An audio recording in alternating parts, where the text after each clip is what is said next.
حضور صلی اللہ علیہ وسلم کا صدقے کے کھجور کے خوف سے تمام رات جاگنا۔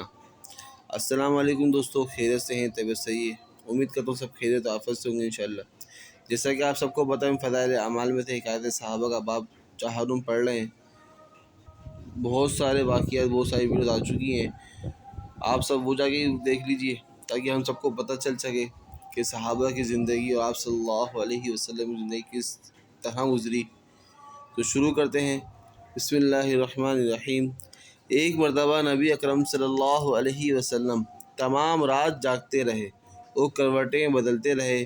ازواج مطہرات میں سے کسی نے عرض کیا، یا رسول اللہ، آج نیند نہیں آتی۔ ارشاد فرمایا کہ ایک کھجور پڑی ہوئی تھی، میں نے اٹھا کر کھا لی تھی کہ ضائع نہ ہو۔ اب مجھے یہ فکر ہے کہ کہیں وہ صدقے کی نہ ہو۔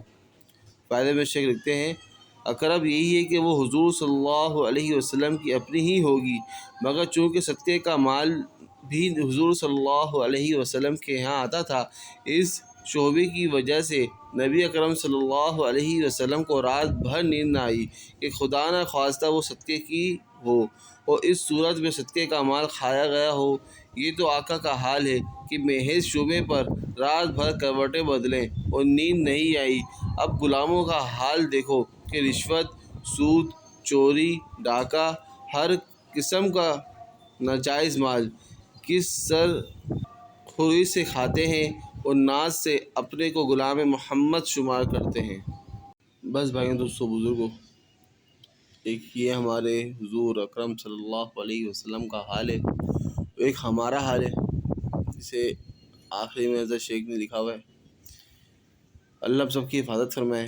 اس امت کے بہت سارے لوگ بہت ساری چیزوں میں لگے ہوئے، اللہ ہم سب کی حفاظت فرمائے، اللہ ہم سب کو عذابات سے بچائے۔ امید کرتا ہوں یہ ویڈیو آپ سب کو پسند آئی ہوگی۔ پسند ہے تو بھائی لائک کمنٹس کر دیں اور ویڈیو کو شیئر بھی کریں، چینل کو سبسکرائب بھی کریں۔ انشاءاللہ کل واقعہ پڑھیں گے حضرت ابوبکر صدیق رضی اللہ تعالیٰ عنہ کا ایک کہان کے کھانے سے کہہ کرنا۔